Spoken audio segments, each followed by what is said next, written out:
Hello, everyone. Good afternoon. Thanks for joining us today on this webinar. And we have with us today three writers, three well-known international writers. So we're here to talk about writers and writing, especially during a pandemic. We'll get some insights into the way they work and how they've been dealing with the lockdown. On behalf of Manila House, I'm Bambina Olivares, the Director of Programming. And to start, let me introduce our panelists. I'm going to switch to gallery view.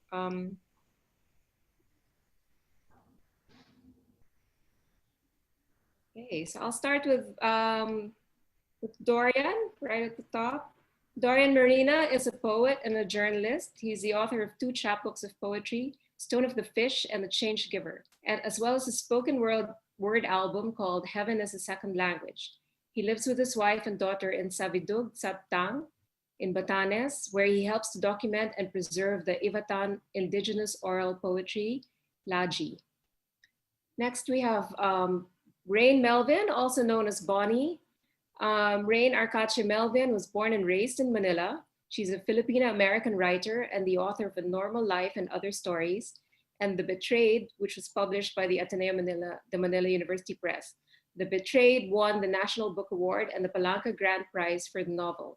A Normal Life won the National Book Award for fiction and was translated into French and published as Une Vie Normale by a Paris publishing house, Esprit de Péninsule.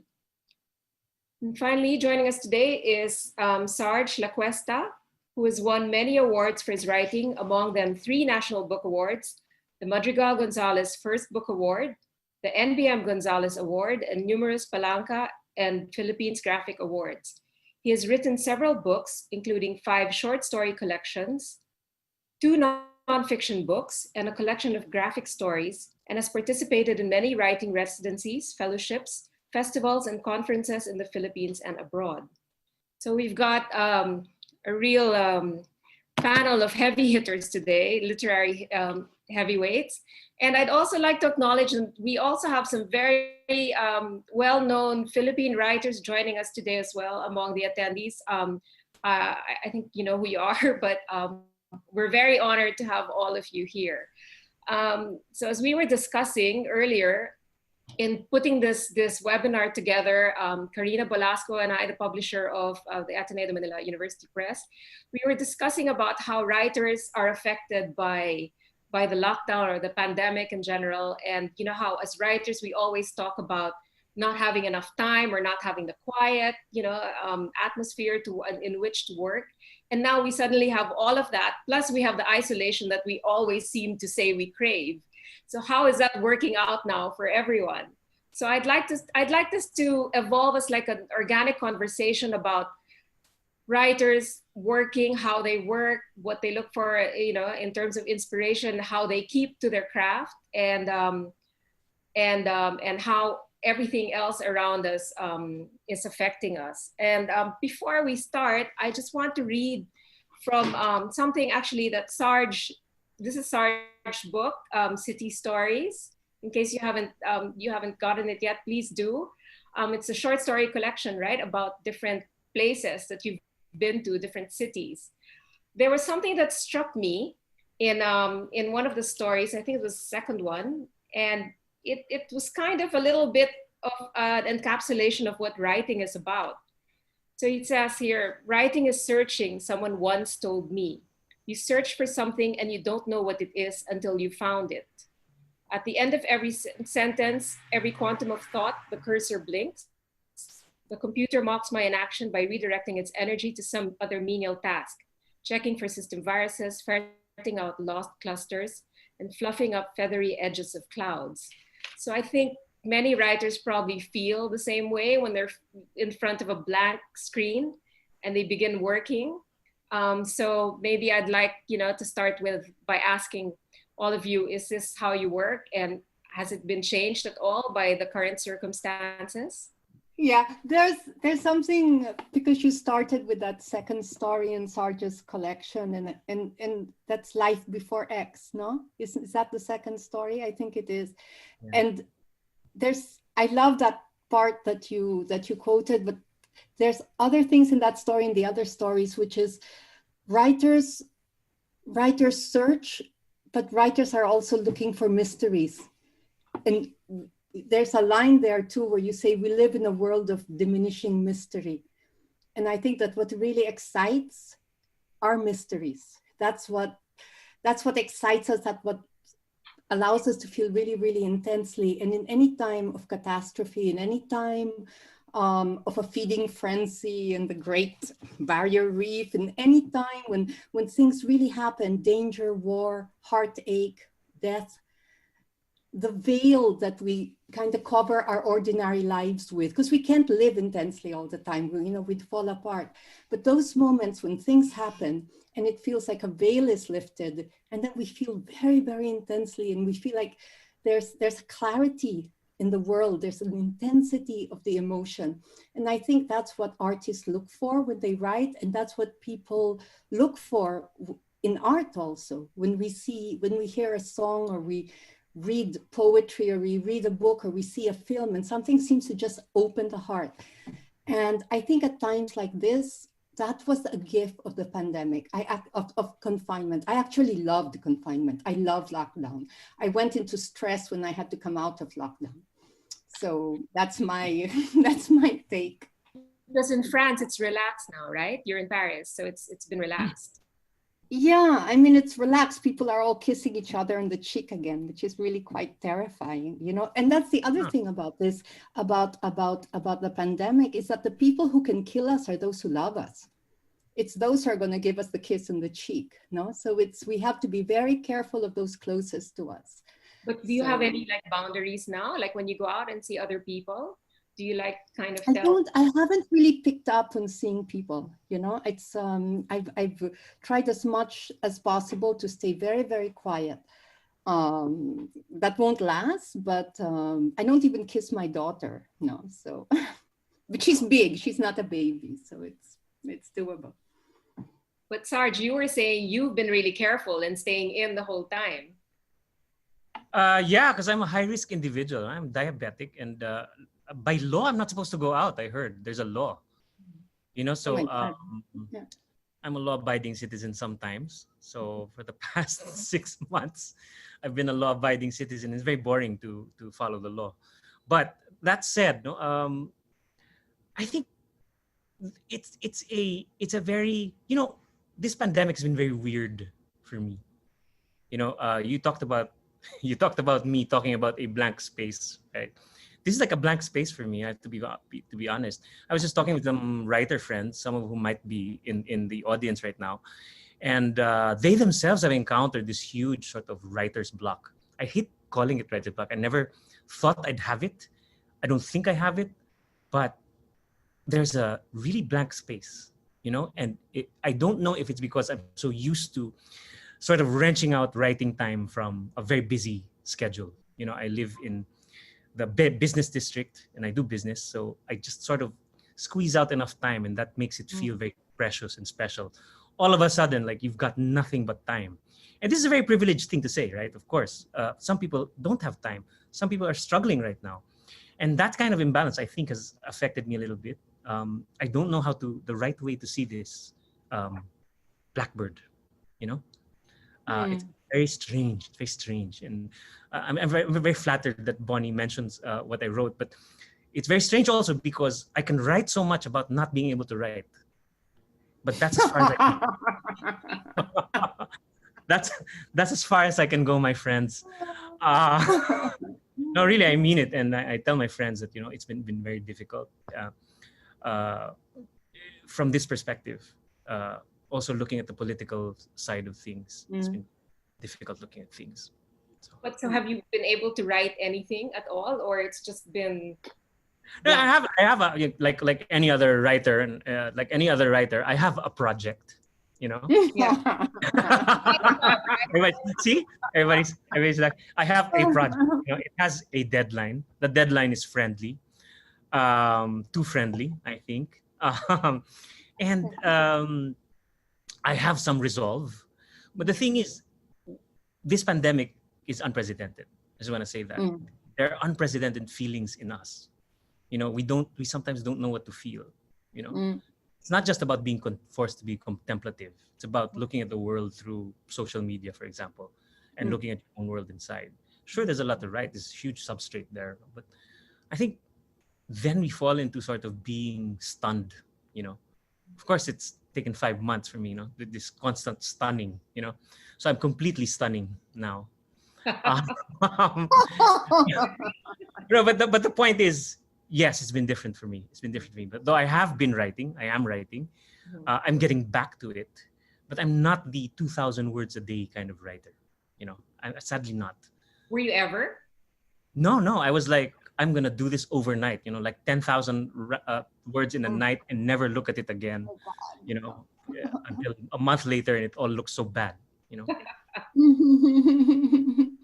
And Dorian, what about you in Batanes, where I understand there's 0 cases of COVID, but there must be something hanging over your heads because it's the threat is still there somehow. Yeah, of course, of course. And you know, I love that we began this conversation talking about writing as searching, writing as an inquisition, either an investigation even into yourself internally or moving outward into your community or the world. I'm a poet, I write poetry, but I'm also a journalist.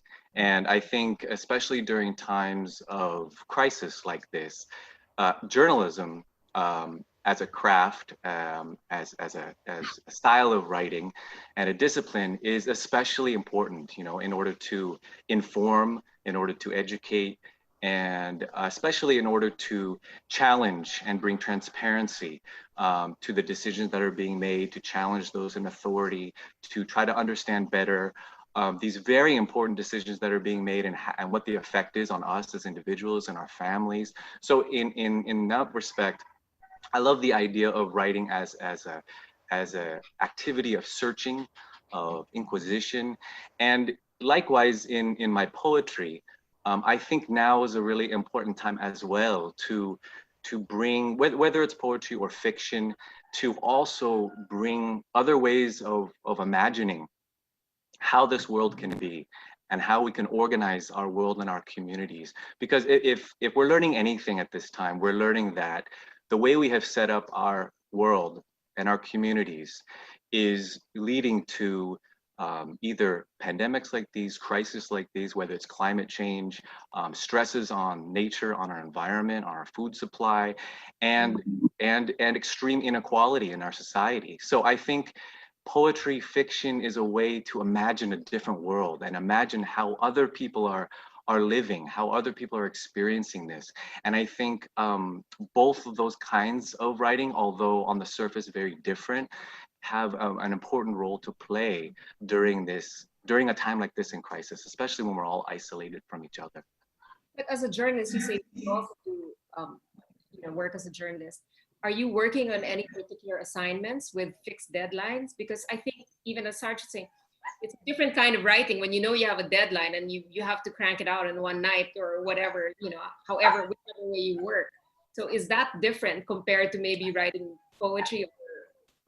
It is. I mean, I've never been successful at writing poetry under deadline.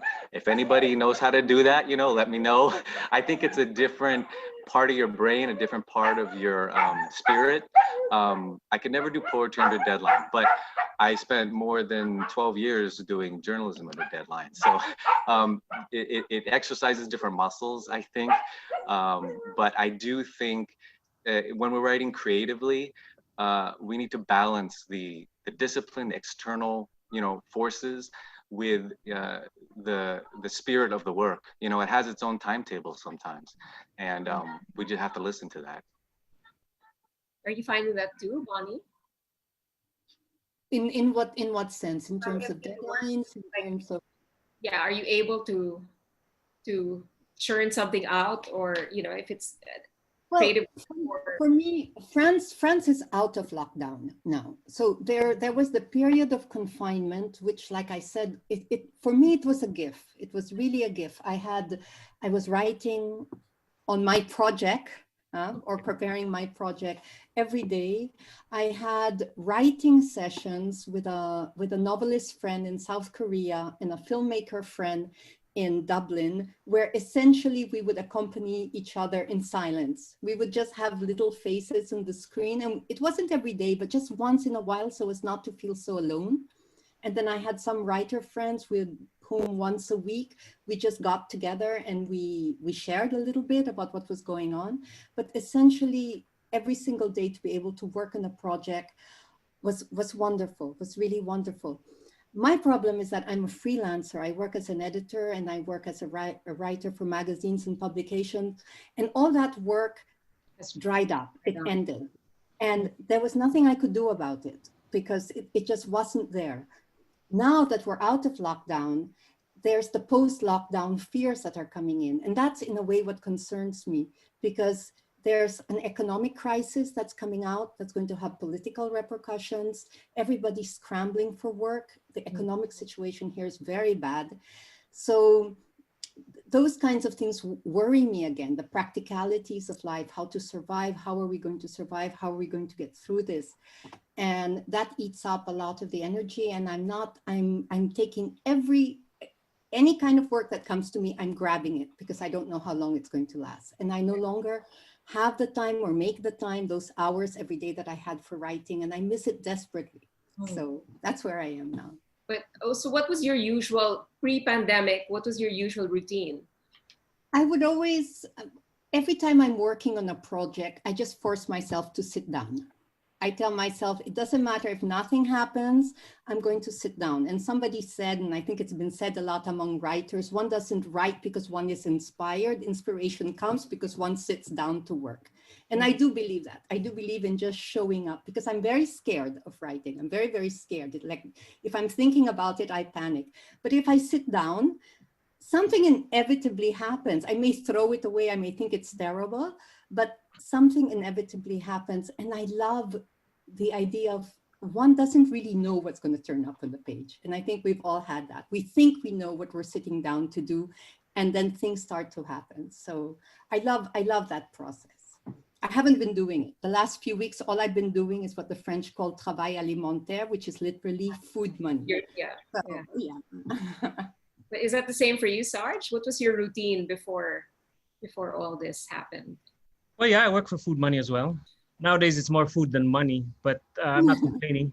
No, but seriously. But you have a day job, right? You were saying you have a day job. Yeah, so you would look for time outside of the day job to work. So was there a particular routine you do every night? Would it be every night or? Yes, I was telling a dear friend this, that, writing for me has always happened in a third space. It never happened at home. It never happened in my meetings or at work, but it happened in like another space that was usually sort of a restaurant or a cafe or something like that. Not writing, but germination. The sort of germination. Yeah. Well, Bonnie would know that. Living in France, it's like a big third space, right? Nobody stays in their homes there. They all eat out.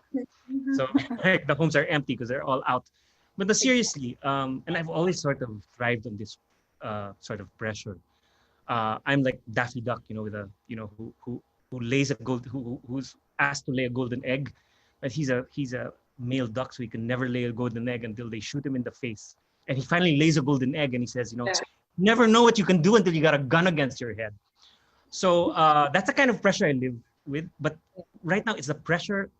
It's what's weird about writing in a sort of silence is that the only pressure you hear is the pressure of the idea.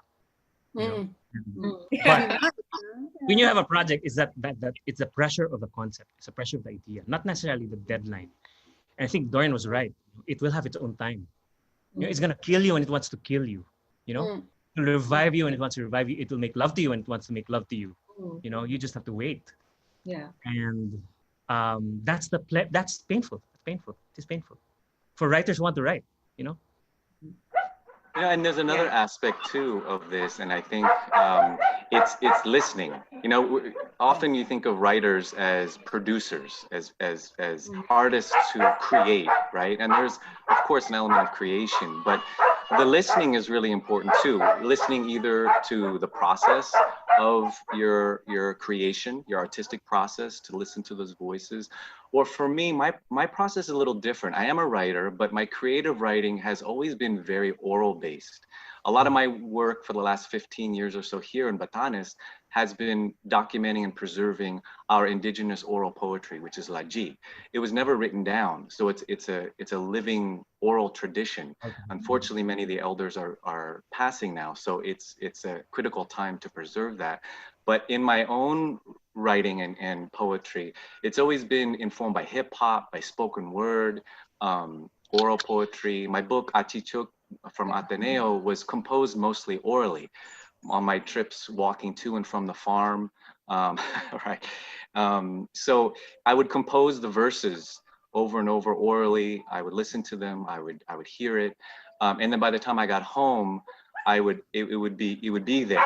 And then late at night, when the play village is quiet, my daughter's asleep, I can finally go down and put them to page, and then starts the process of revision and revision. But that oral part, where I can hear it and I'm listening to it, is a critical phase in my own process. And sometimes it takes a long time to refine that part. But you also do written poetry, right? Which is also a kind of, you know, in a way, you have to say it out to get the rhythm. Yeah, definitely, correct. I mean, I think anybody writing for the page is different, but there's always an oral component, rhythm to it, breath. And you hope that your listener or your reader, even if they're reading in isolation, which can be an amazing experience and wonderful, they're still hearing it inside their own heart and their own mind, right? So you have to always take that into account. How does it sound to your audience? Yeah. I agree with that. Even I'm not, I love poetry, but I'm terrible. The few times I've tried to write poetry, it's terrible. So I'm not a poet. But even writing fiction, I actually hear the sentences. And when I'm really working, it's almost like taking down dictation. You know, the rhythms come, and in the rhythms come the meaning sometimes of the work too. So yeah, so I really like that, what you said about hearing. It's hearing the language, but it's also hearing what needs to be said. What needs to be said now? What's the story? What's the story? Who's speaking? Who are the characters? What do they want? All that comes from another space. It doesn't come from here. It comes from being really quiet and beginning to hear them speak. And then that's when it's exciting, when it's almost like one's almost driven to say, okay, I hear them, I'm going to put this down. That's the best part. Was that what happened, like when you were doing your novel, the last one, The Betrayed? You were all these parts of it in the beginning, a lot of it was like that. And but then I edit so much because I write too much. But the actual sessions of writing are like that.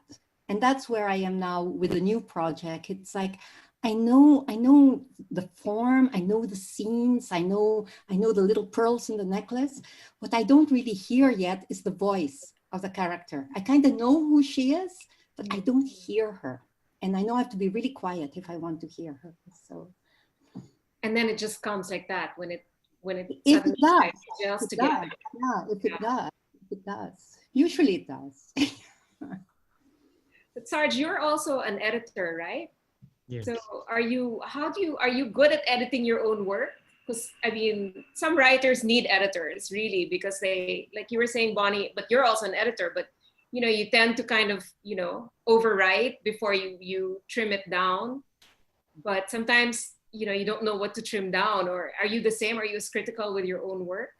Yeah, you can do other people's work, right? First of all, I wish I could overwrite. You know, I tend to I hate you, sir. No, really, what? Just 1,000 words? That's all I can do? Like, no, really, I mean it. And but the truth is, I believe that everybody deserves an editor. You know, everybody deserves an editor.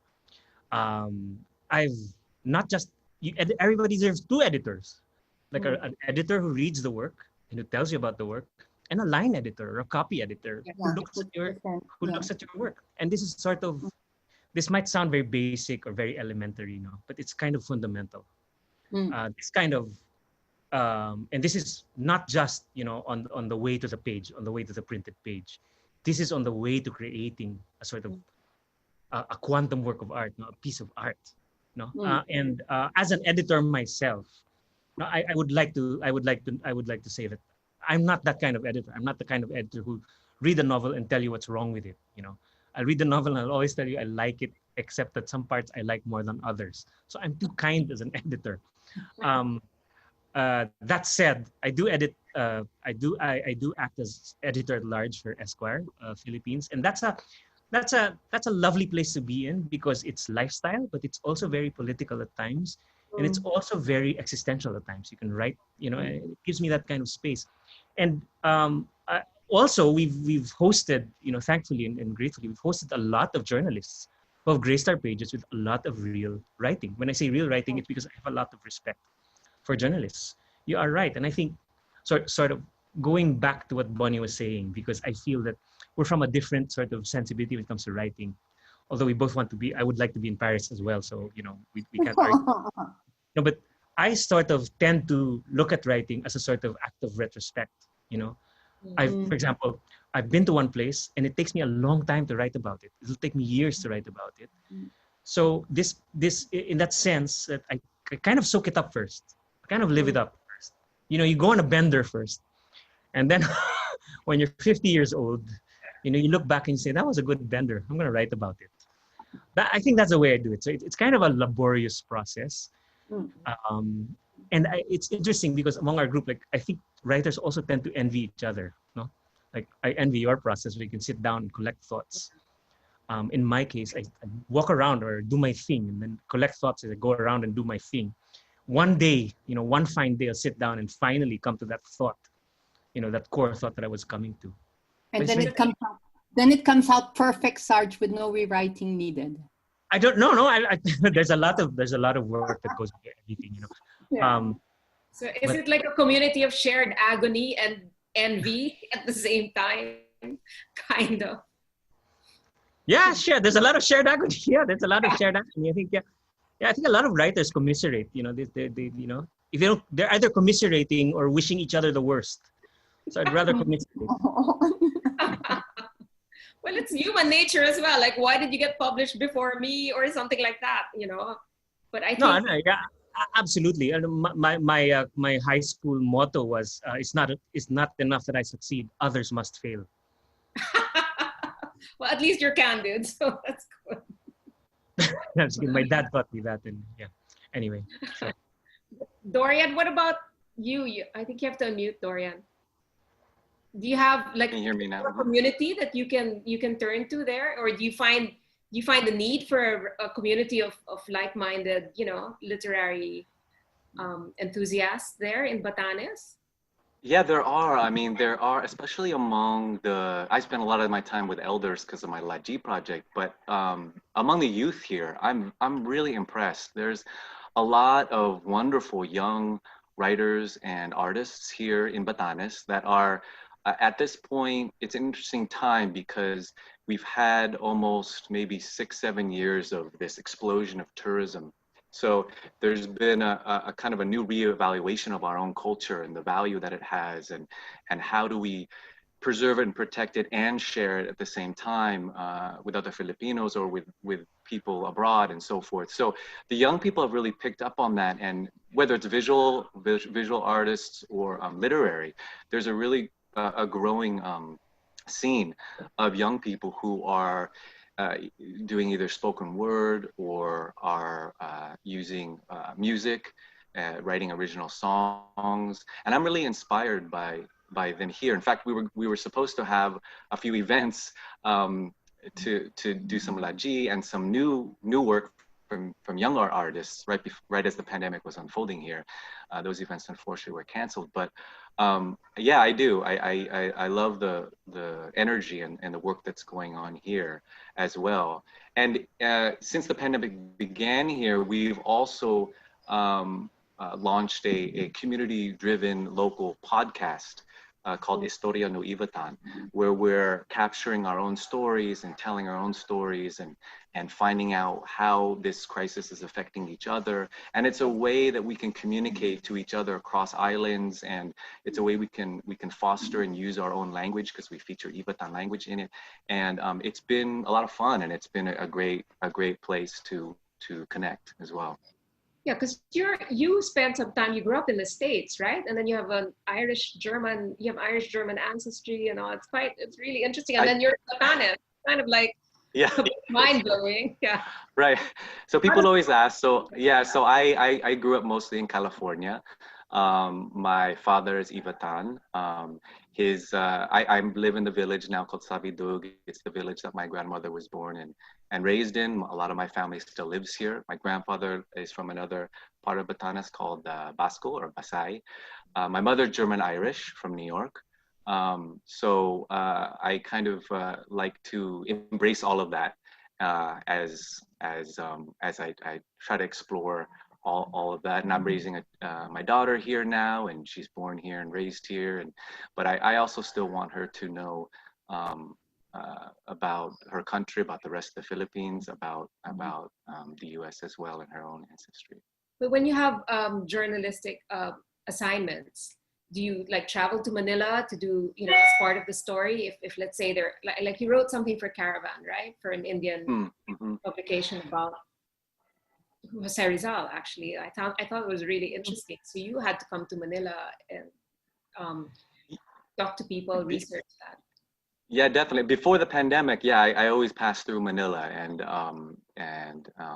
I often did journalism work based in Manila and outside Manila throughout the Philippines on forestry, on climate change, on religion, on politics.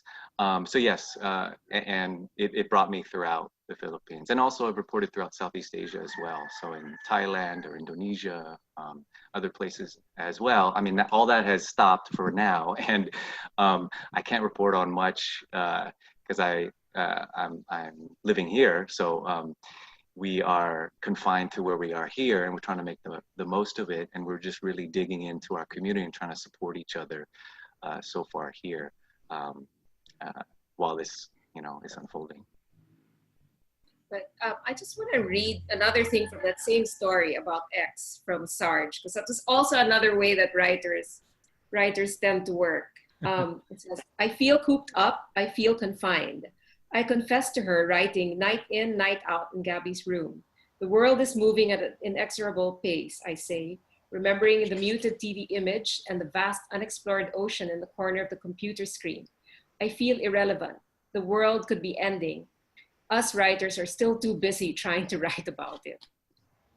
I think it was like a wonderful paragraph. Yeah. It says Sure, a lot. I wrote that. I think you wrote that. I don't know if you wrote that. When did you write this, Sarge? Was I it wrote while that. I wrote that more than 20 years ago. Yeah. Oh, really? Well, it's I was still 2 years old. I was 2 years old. prodigy. But isn't it so true as well? That's also part of, I mean, like you were saying, Dorian, we feel that, you know, as writers, we speak a certain kind of, or we hold the light to a certain kind of truth. But the truth as well about writers is that we also tend to procrastinate, right? Well, that's why I found the practice of journalism actually very helpful in my creative writing, because, you know, in journalism, you have a hard and fast deadline that if you miss, there are severe consequences. Likewise, if you get something wrong, there are severe consequences. So there's a lot of accountability. And I carry that over into my creative writing as well. It is a craft, you know, the inspiration is involved. And we need to find our own individual way to foster that and to open up to it and to come to terms with it and build a relationship with it.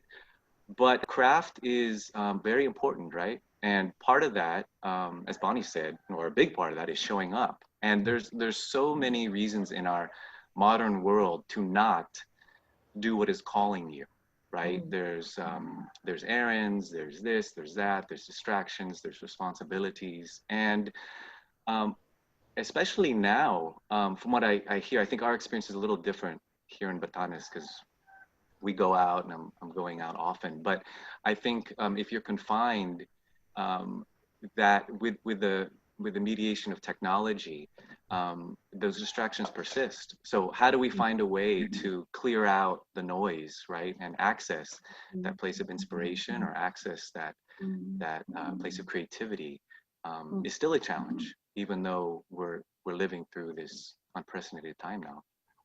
So, like Bonnie, you were saying, you just show up. That's yeah. Yeah, I mean, I show up. It doesn't mean that I have a productive session, but I really come to believe that I just sit down and I work, and it usually takes about 10 minutes to get into it. There's a lot of fear. There's a lot of fear. I'll go back to that. There's a lot of self-criticism. It's like, oh, you think you're a writer? Oh, you think this is interesting? You know, there are those voices.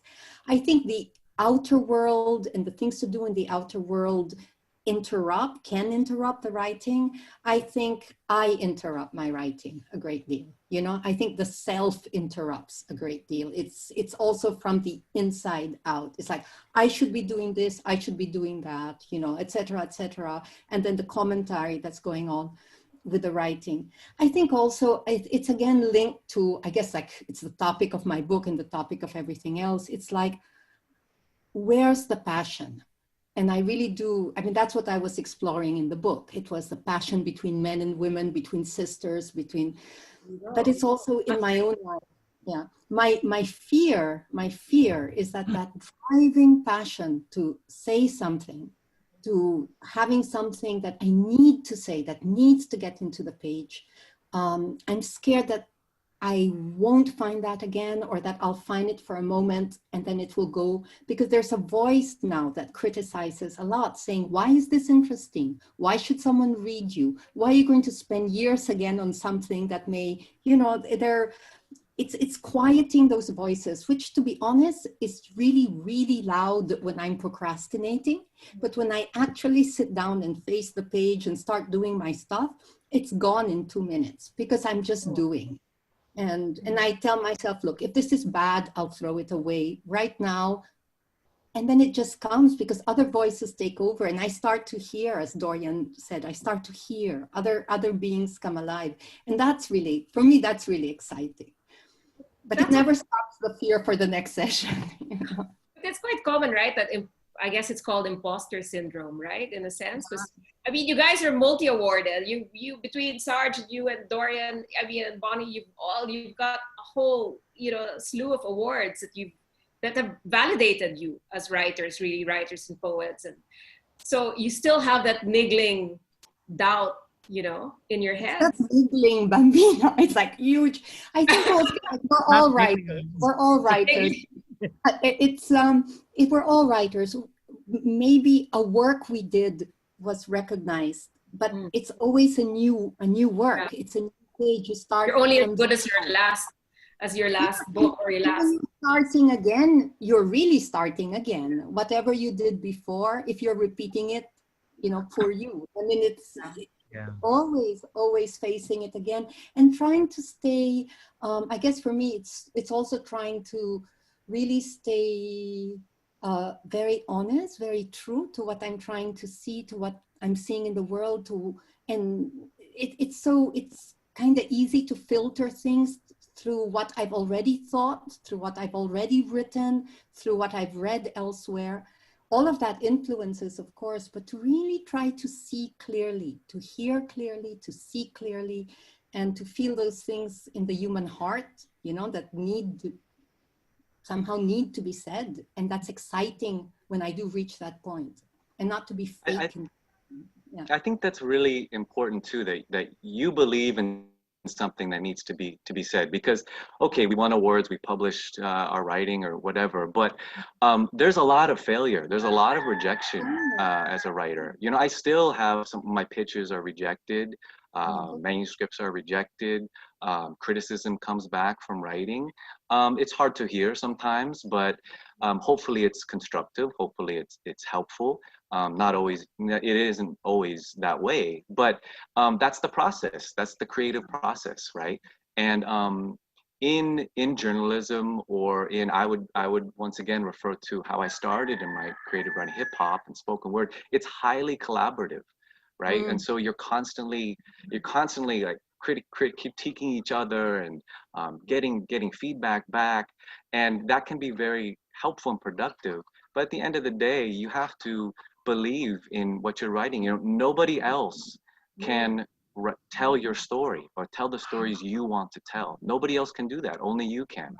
And people can say, oh, I didn't like that much, or it's not going to make my magazine or my whatever. But at the end of the day, you know, it's your story. So if you believe in it, keep on it, you know, keep doing it, keep working on it. it'll find an audience. Very It's good. the same for you, Sarge. Well, I was struck by what Bonnie said and also what Dorian said, because you sort of both kind of talk about passion in a very different way. I'm not going to talk about awards because for me, like, you know, the biggest recipe for failure is that kind of success. You know, that kind of success. So I don't think writers think about that when they're writing. You know, real writers. I'm not saying real writers. Sounds a bit arrogant, but real writers should not think about that in the first place. But we should think about passion, because that's where I look to my fellow writers, Bonnie and Dorian, because you're able to write Bonnie, I read your novel, of course, twice. You know, Dorian, I have yet to read your book, but I would love to read it because I'm a big fan of hip hop myself, really huge fan. And I love. I've come from a minority myself. My great grandmother is a Mansaka, no? So we're a minority ourselves. So in other words, that formed book, that sort of sustained work, that's a book, right? And that's something that I would like to have. And I want to say this.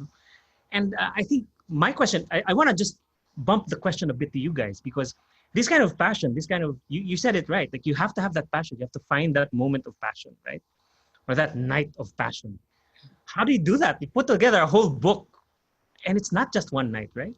Or even a book of poetry, Dorian, that's a thematic, organic piece of unity. And that's something I guess I came here to learn as well, you know, and that's something I can do during the pandemic. Doesn't cost a lot. So this is like a master class, a free master class. Yeah, I'd really love to know, because Bonnie wrote a whole huge book, and I loved She it. wrote an amazing book. It really was. It really And Dorian, was, yeah. because what you said about your book being influenced by so many things, and it's still being sort of true to its original sort of, you know, theme, one book. That's something I'm interested in. That's what a novel is, right? That's what the novel is, and that's what a book of poetry is. Actually, like the three of you, I've read your books, right? And I have to say that there's a similarity in the way you all write. There's like a kind of economy of words, but with that, you know, with wallop, you know, it packs a whole bunch of emotions. And like in Bonnie's work, like all these things that if you're trying to write about Philippine society, there are all these things you have to put in, like class signifiers and all that. And you manage to put it with, you know, really a lot of restraint, I think, considering how surreal our country is. And, you know, if you're trying to explain it all in a book, sometimes it tends to get you know, it's a bit overwrought or something, but you manage to do it with a lot of economy, but a lot of emotion, you know, a lot of passion. And the same with your short stories as well, Sarge and Dorian. I mean, obviously with poetry, you're trying to distill a lot into as you know, very few words, but you're trying to say so much, right? And those few words embody so much. So it's like it's an amazing skill all of you have. I mean, it's incredible talent. So how like I guess it also goes to self-editing as well, and I don't know how does the process work for that for you guys? Well, I mean, for me, I think a discussion, and this is just my own experience, but discussion of creativity and creative work and writing should include finances. I mean, I think that if for me, I mean, I do make part of my living as a writer and an editor. That's in journalism mostly. And as an editor on audio programs and podcasts, etc. I enjoy the work. I love it.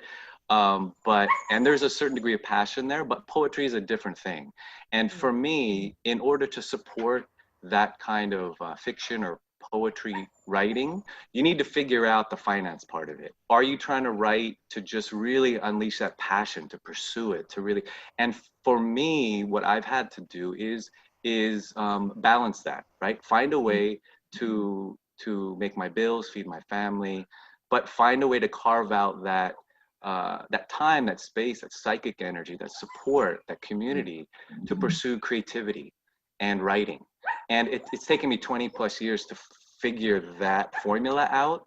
But I think I saw a lot of my peers and myself, I know, went through a lot of challenges because we had to figure that out, because we are living in the economy and the realities of this world we are, where art, writing, creative writing, fiction, poetry, I mean, you're gonna become a millionaire being a poet.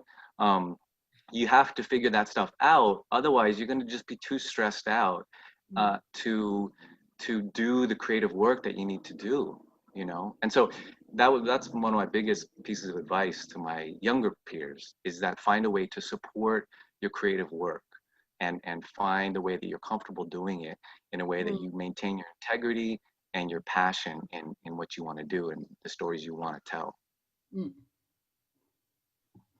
Wow. Yeah. It's not easy sometimes.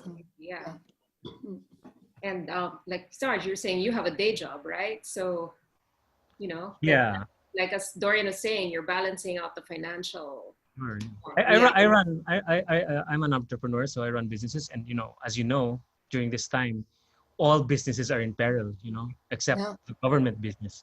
But I just want to say that it gives me a sort of perspective. It gives me a sort of balance and a lot of respect for the other side of life. There are a lot of writers who sort of think that just because you're a writer, you're hot, you're like, you walk on air, you walk on the clouds. And I think, Dorian, you put it so well, I was reminded of like Jay-Z, hustling for 5 years to make a hit, to sell albums from the back of a pickup, from the back of a van, just to do that on the side, right? That's the way I think of myself. And that's the way, ironically, the writing is made pure. Because in a way, I don't need to write for a living because I do something else for a living. That's been a formula for me. I really literally don't need to write. I am a copywriter. I own an ad agency. You can hit me on Facebook. Anyway, no. I am a copywriter. I own an ad agency. And of course, I write for a living. That's my living. But I know I'm not writing for a living anymore. There's a real divide. And there's hardly any bleed. There's none. There's no bleed between them. So in that sense, my anger is contained in this sort of space. My anger and my ugly feelings and my dirty self and my real self is there. So in this case, this kind of balance, preserves the entire engine. It's an engine for me. It's an engine. That's the only way I've found that I can continue writing and continue writing sort of in this third space. No, but seriously, this is part of the. I know a lot of writers who are like Dorian. You're a journalist too, right?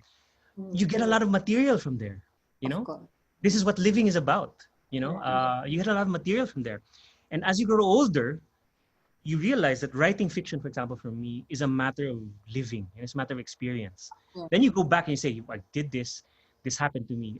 Everybody from Carlos Bulosan, who worked as a laborer, to all the writers now who work in ad agencies, who work in television networks, who work as script writers, they know the kind of drama that gives them and the kind of substrate it creates. That's essential too. You can't like pull yourself up and say, oh, I'm just gonna, create. Well, you could, but you'd have to be really good, and I would have to go there and kill you. I just want to ask you also about what you read, because writers are also supposed to be readers, right? And supposedly quite voracious readers and all that, because you're also trying to absorb what's going on, what other people are writing about and all that. So what have you been reading during this time, apart from your own work? Sarge, you have a huge smile. Okay, so you go. I'm thinking, what am I reading? What am I reading? Like, what have I been reading? Transcript of the State of the Nation, transcript of the update on COVID. No, I tend to read, when I'm writing, I tend to read a lot of nonfiction. Because if I read fiction, I just get angry, with the writer. Like, no, actually, the last, I have been reading Ian McEwan, Machines Like Me. And which one? Which book of his? Machines Like Me. Okay. I read that one during lockdown. It came out last year. So, anachronistic, very, very interesting. But really part of the quiet is part of following the thread, as Dorian said. And I think that's such a great metaphor, because you really do follow a thread. And it's like as thin as a thread, It's really a razor thin line that you have to follow. And that's sort of distracted all the time by something that you read that you shouldn't have read, or something that you don't want to listen to. But then you come upon something that you want to hear all the time, or you want to see all the time, and you're there, right? So I'm very careful about what I read in that sense. I can't read social media because it's all noise anyway, right? It doesn't really sort of contribute to anything truthful nowadays, a truthful idea of the world or the state of the world. But if writing is about the truthful state of the world or the truthful state of man, then for me, it really is about reading something that bounces off, certain ideas that I have. And this is almost totally nonfiction because you want to sort of validate what you have against what's real out there. Yeah, that's true. Bonnie, you want to share? I'm like Sarge in that way. Like when I'm really into fiction, it's hard to read fiction because either I get discouraged or I compare or I unconsciously start to reproduce things. But I was reading Roberto Bolaño because I like very much the simplicity of his writing, the political thing, but he gets people's passions also very well, and that kind of interacting of what's going on in the personal, the artistic and the political spheres together. I read, for example, A Distant Star, which is a small, really amazing book. I also, I read poetry because poetry feeds my soul, and those dark nights of the soul, I turn to poetry, really poetry. And for the same reason, I read spiritual things like Buddhist things, and because for me, writing and trying to find what I should write about and what to bring into the world now, it's linked to a kind of spiritual, that's a big word, it sounds pretentious, but it's linked to a kind of spiritual search as well. Like what matters now, what holds, what's the center.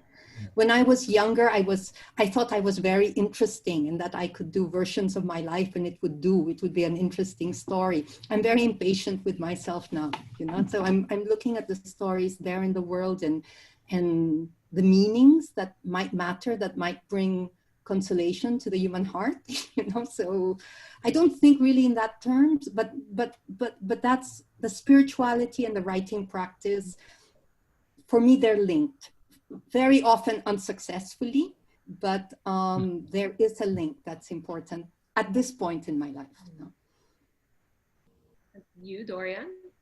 You can share what you've been reading. Yeah. I'll say, I find I'm a very, very slow reader when it comes to fiction. I mean, that's not intentional, I guess, but I don't know, maybe finding the time or what. So my wife will rush through 5 books or 6 books, and I'm still halfway through one, but for the last 2 years I've been really reading the novels of Toni Morrison, actually. Especially there's one called A Mercy, which is set in Virginia, America, before it's the 17th century, so it's before America became America. And the way she just explores characters, and well, first of all, she's just a magnificent writer, amazing. But the way she explores characters, her characters are always complex and surprising, and they're caught in this caste system of racial or gender oppression, state violence, and yet they are not simple victims. They find a way to be human. They find a way to live, and it happens in a very intimate, scale often.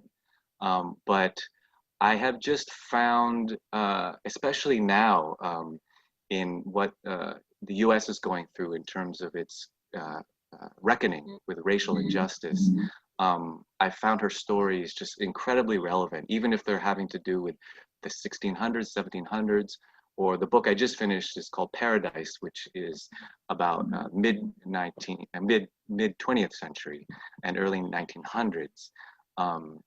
Just when we look back in history, and this is the same in the Philippines as well, when we explore our own history, it is incredibly powerful, I think, to our present moment. And I find over and over it's rich ground when we look back at the choices that people made and the circumstances people dealt with in our past. Another, and just something that you said, Dorian, made me think of this, like what one looks for. And I think something that's very important in what I look for when I read, but also what I try to bring out in the writing is women's desires, what it is to be a woman, you know, a woman. And this is something I'm a mother of daughters. It's a family of women. And I think we're strong women. At the same time, perhaps I see it more clearly with my daughters. We have our bodies, but our bodies belong to the world. You know, we're always looking at ourselves being looked at. Even women's desires, women's sexuality, what we want, we suffer from being looked at, being sexualized. At the same time, we're brought up to be looked at, to make ourselves objects of sexuality too. That's also a question of power, to be able to be sexualized. It's very, very confusing in a way, because and I like to explore that in my characters, what it is to be a woman, what it is to want. It's very hard to know, I think, for a woman, what do I really want? What is my real desire? Or to play the woman, the sexualized being, the sexualized object. And in some ways, my characters are complicit in that as well. And it's something I like to explore. I'm saying it really badly, but it's that look of women always being looked at, like the body never really belonging to her, and to be so vulnerable in the world as a woman in a woman's body. But you have that one character, right? The one sister who defined herself in terms of being wanted by other men. Exactly. And who gives her sister to her husband. Yeah. You know, it kind of, you know, because everything is a sexual play, but then sexual plays can only last so long in a woman's life. You know, the sexuality of a woman is also defined by the, I won't say the sexuality of a woman, the desirability of a woman is also defined by society. And but a woman supposedly has a shelf life, right? Yeah, so-called, whereas the sexuality does not have a shelf life. Yeah. And then one comes that, you know, a man can continue, you know, so those are things that women, you know, that a woman is facing, and then trying to make her own way in the world, and always being looked at and judged at the same time as this object of desire, and trying to make herself an object of desire while also being a subject of it. So those are things I really like to explore in the writing, just because I think it needs to be said, and it's very, very complicated. Yeah. That's great. And like in the Me Too movement, the women who actually went on to have an affair with the men who raped them, you know, or a love affair. It's very, very complicated, all this, and I like to go into that and explore it. Sarge, you have a very skeptical expression on your face, and I'd love to know what you're thinking. No, it really is an expression of a person who has no right to say, you know, because I think, yes, it is incredibly complex. And it is incredibly important to say those things, because only a woman and only a writer can say those things, you know. The full kind of agree that only a woman can say those things. I don't believe that we can only write because a woman can only write about women, or a man about. I don't. Or about, no, I'm talking about being a woman. I'm talking about being a woman. Yeah, about being a woman. Yeah, I'm talking about being a woman. Of course, you know, I have a lot of women characters in my books. And, oh, thank God. and they're more interesting always than the men, you know. I'm not interested in men, but the only man I'm interested in is myself a lot. But no, seriously. But seriously, your men all have mistresses, Sarge. Yeah, they do. Your men all have mistresses. That was so funny. When I was reading the stories, it's like, this one has a mistress as well. This one also. I think my men all know how to love, you know. Okay. You know, and it doesn't matter who they love or what they love or how they love, you know. And this is what I was talking about, you know, when we talk about those. I think I just want to pay a lot of respect to what Bonnie said, because it's a great thing for a writer to know what they're writing about. It's a great thing, because a lot of writers don't.